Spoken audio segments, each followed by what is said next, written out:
तो अगला टॉपिक है हमारा कौन सा, कॉलम्स लॉ। कॉलम्स लॉ क्यों बनाया गया था, हमें सबसे पहले बताया गया कि भाई जो चार्ज होता है उसके अंदर एक टेंडेंसी होती है to attract and repel electron each other.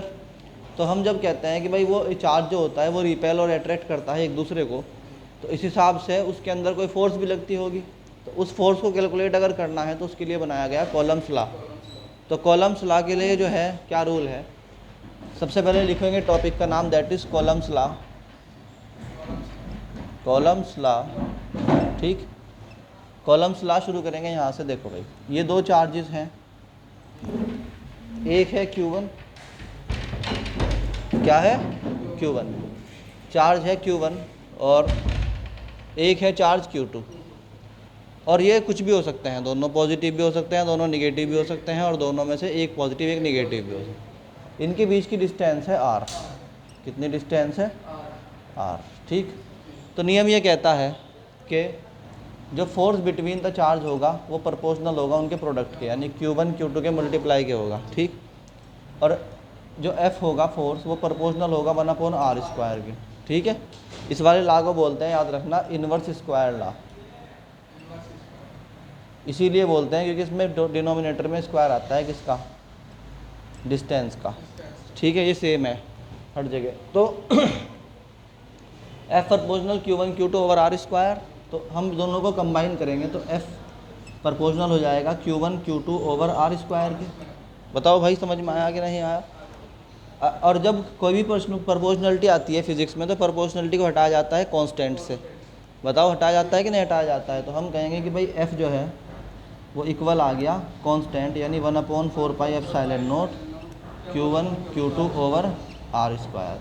यही है हमारा क्या, कॉलम्स लॉ। अरे बोलो समझ में आया कि नहीं आया। तो हम कह सकते हैं अगर डेफिनेशन लिखोगे कि the electrostatic force, the electrostatic force between two charges, between two charges is directly क्या होती है, proportional, proportional to product of charges, product of charges and inversely proportional to square of distance between them. ये इसकी definition है ना, ये इसको definition है। अगर लिखनी होगी तो डेफिनेशन ही वही लिख देना।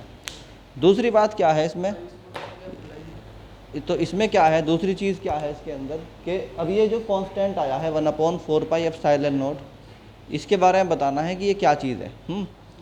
तो इसमें जो है 1/4πε0 का ही हमें पूरा क्या करना है, डिस्कशन करना है। हम कहते हैं भाई देखो, वेयर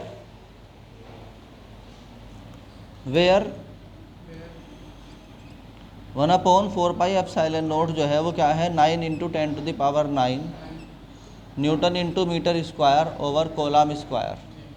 ये क्या है, 9 × 10⁹ newton into metre square over coulomb square. ये इसकी वैल्यू है 1/4πε0 की। बात समझ में आई। दूसरी बात ε0 क्या है, ε0 कहते हैं परमिटिविटी। क्या कहते हैं, ऑफ किसकी, फ्री स्पेस की, किसकी, फ्री स्पेस की। और अगर आप कैलकुलेट करोगे उसी फॉर्मूले से तो ε0 की वैल्यू आ जाएगी कितनी, 8.85 × 10⁻⁻12 coulomb square over newton into metre square. बात समझ में आई कि नहीं आई। ऐसे ना, मतलब मैं यूँ कह रहा, मैं एक पॉइंट छोड़ने वाला नहीं हूँ, ध्यान रखना, एक पॉइंट नहीं छोड़ूंगा मैं, एक क्वेश्चन नहीं छोड़ूंगा। अगर कोई लेक्चर को पूरी तरीके से, अगर कोई बच्चा इन लेक्चर्स को पूरी तरीके से फॉलो कर रहा है तो बोर्ड में, नीट में, IIT में जहाँ सिलेक्शन ला रहा है सिलेक्शन ले ले। समझ में आई बात। मगर जो मैं करा रहा हूँ सब लिखना पड़ेगा, समझना पड़ेगा, ठीक। तो अभी आ गया समझ में, ये तार लोगे। चलो अब देखो आगे, इसमें जो है अभी चल रहा कॉलम्स लॉ चल रहा है, अभी इससे आगे चलेगा। अभी बहुत सी चीज़ें पूछी जाती हैं इसमें। हम कहते हैं एक चीज़ होती है if A dielectric material is kept between the charges. ठीक है, अब ये बात बहुत इंपॉर्टेंट है और इसमें कहीं नहीं मिलेगी एक्सप्लेनेशन इस लॉ के साथ जो मैं बता रहा हूँ वाली। क्या है, हमने कहा if dielectric material is kept between the charges, तो फॉर्मूला बन जाता है F इक्वल टू 1/4πε0 K, यहाँ K लग जाता है, और Q1 Q2 over R square. ठीक है, नहीं है। अब ये जो K की वैल्यू होगी, K is always greater than 1 होगा, है ना। ये किसके लिए, फॉर एनी अदर, किसके लिए, मीडियम, कोई भी मीडियम अगर रखोगे तो, बट फॉर वैक्यूम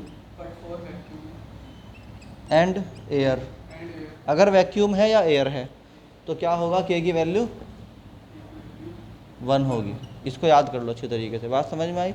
और K की वैल्यू क्या होती है, इनफाइनाइट होती है। K की वैल्यू क्या होती है, इनफाइनाइट होती है। किसके लिए, फॉर मेटल्स, अगर मेटल है तो बीच में। ठीक, अब इसका मतलब क्या हुआ, एक नीट का क्वेश्चन बन गया। K जो होगा वो कहाँ तक हो सकता है, इन्फिनिटी तक, और कहाँ से, 1 से। यहाँ पे लगेगा इक्वल वाला निशान, यानी K की वैल्यू जो है 1 से लेकर इन्फिनिटी तक हो सकती है। आई बात समझ में। अब ये डाइलेक्ट्रिक मीडियम है क्या, ऐसे बार बार पढ़ते रहते हो डाइलेक्ट्रिक डाइलेक्ट्रिक डाइलेक्ट्रिक। देखो, मान लीजिए आपने एक पॉजिटिव चार्ज रखा, एक नेगेटिव चार्ज रखा, ठीक, तो इनके बीच में एक ऐसा रख दिया, एक ऐसा पदार्थ रख दिया, एक ऐसा क्या रख दिया, कोई भी मटेरियल रख दिया जिसमें चार्ज है इस तरह से ग्रुप बना हुआ, plus minus minus plus, plus minus minus plus. ठीक, जब ये दो चार्ज के बीच में आते हैं तो इनके अंदर अट्रैक्शन पैदा होता है, निगेटिव के अंदर पॉजिटिव के लिए और पॉजिटिव के अंदर नेगेटिव के लिए। तो डाइलेक्ट्रिक मटेरियल में ये इलेक्ट्रॉन अपनी जगह नहीं छोड़ सकते, ये निगेटिव चार्ज अपनी जगह नहीं छोड़ सकते, पॉजिटिव चार्ज अपनी जगह नहीं छोड़ सकते, मगर अपनी जगह पोलराइज हो सकते हैं, मगर अपनी जगह पोलराइज हो सकते हैं। तो ये क्या हो जाता है, ये ऐसे हो जाते हैं कि इधर की तरफ निगेटिव हो जाएंगे सबके, और इधर की तरफ, यानी पॉजिटिव की तरफ नेगेटिव, नेगेटिव की तरफ पॉजिटिव। यही डाइलेक्ट्रिक मटेरियल होता है। क्या होता है, डाइलेक्ट्रिक मटेरियल, यानी कि अपनी जगह रहते हुए, जहाँ पर तुम हो वहीं रहो, जहाँ पर तुम हो वहीं रहो, और वहीं के वहीं पोलराइज हो जाओ।